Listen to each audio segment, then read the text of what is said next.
Mayor തർക്ക വിഷയത്തിൽപ്പെട്ട KSRTC driver യദുവിന് ഐക്യദാർഢ്യം അർപ്പിച്ച് വാട്സ്ആപ്പ് കൂട്ടായ്മയുടെ നേതൃത്വത്തിൽ പെരുമ്പാവൂർ യാത്രി നിവാസിൽ നിശബ്ദ പ്രതിഷേധം സംഘടിപ്പിച്ചു. തിരുവനന്തപുരം മേയർ തർക്ക വിഷയത്തിൽ ഇരയാക്കപ്പെട്ട കെഎസ്ആർടിസി ഡ്രൈവർ യദുവിന് 3 മാസമായി ജോലിയുമില്ല, കൂലിയുമില്ല. പിരിച്ചുവിടാത്തതുകൊണ്ട് വേറെ ജോലിക്കും പോകുവാൻ സാധിക്കുന്നില്ല.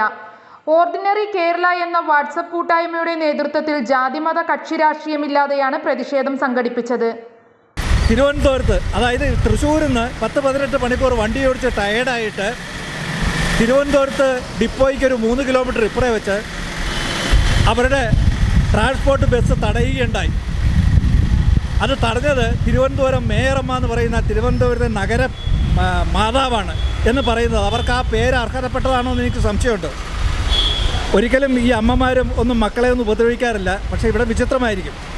അങ്ങനെ അവർ റോങ് സൈഡിൽ കൂടെ, വണ്ടിയുടെ റോങ് സൈഡിൽ കൂടെ കടന്നു വന്ന് രാത്രി 10 മണിക്ക് സീബ്ര ലൈനിൽ, അതിൽ വലിയ നിയമങ്ങളുള്ളതാണ്, ആ ലൈനിൽ ക്രോസ് ചെയ്ത് വണ്ടി നിർത്തി ഈ 10-15 ട്രാൻസ്പോർട്ട് ബസ്സിലുണ്ടായിരുന്ന യാത്രക്കാരെ അവർക്ക് സേവനം കിട്ടുന്നതാണ്.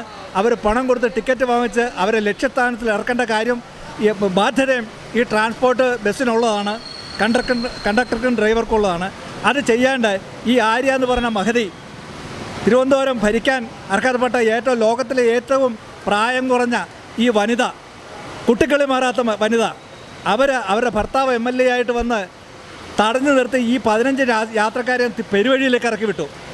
എന്നിട്ടോ കുറ്റങ്ങൾ അതിലെ ഒരു ദൃക്സാക്ഷിയായിട്ട് വരേണ്ടത് അവിടുത്തെ വീഡിയോ എടുക്കുന്നുണ്ട്. 2-3 ക്യാമറ വണ്ടിക്കകത്തുണ്ട്. ആ ക്യാമറയിൽ എല്ലാ കാര്യങ്ങളും റെക്കോർഡ് ചെയ്ത് വെച്ചിട്ടുണ്ട് സത്യസന്ധമായിട്ട്. ആ ചിപ്പ് ഇവർ മോഷ്ടിച്ച് മാറ്റിയിരിക്കുന്നു. ശശി വർമ്മ, ഷാജു ആചാരി, NC കുര്യൻ, ജിഷ, ഷാജിദ തുടങ്ങിയവരും സംബന്ധിച്ചു.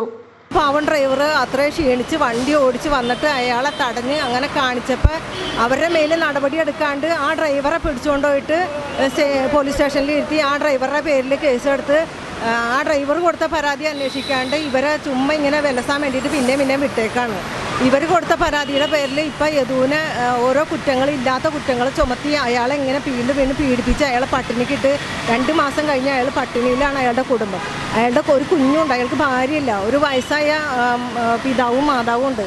അവരും അയാളും അയാളുടെ മകനും പട്ടിണിയിലാണ്. ഒന്നുകിൽ അയാൾക്ക് ജോലി കൊടുക്കുക, അല്ലെങ്കിൽ തിരിച്ചു വിടുക. ഇത് ചെയ്യണം. സർക്കാർ ഇത് കണ്ടിട്ടും കാണാത്ത മട്ടിൽ മേയറേയും അവരുടെ കുടുംബത്തെ സംരക്ഷിച്ചുകൊണ്ട് നടക്കുന്നത് യാതൊരു നീതീകരണവുമല്ല. ഞാനൊരു കമ്മ്യൂണിസ്റ്റുകാരിയാണ്, അത് ഞാൻ പറയാണ്. എനിക്ക് കമ്മ്യൂണിസ്റ്റുകാരുടെ ഈ ഭരണത്തോട് ആ സംഭവം കണ്ട അന്ന് മുതൽ ഞാൻ വെറുത്തു. ഈ എല്ലാവരെയും ഞാൻ വെറുത്തു.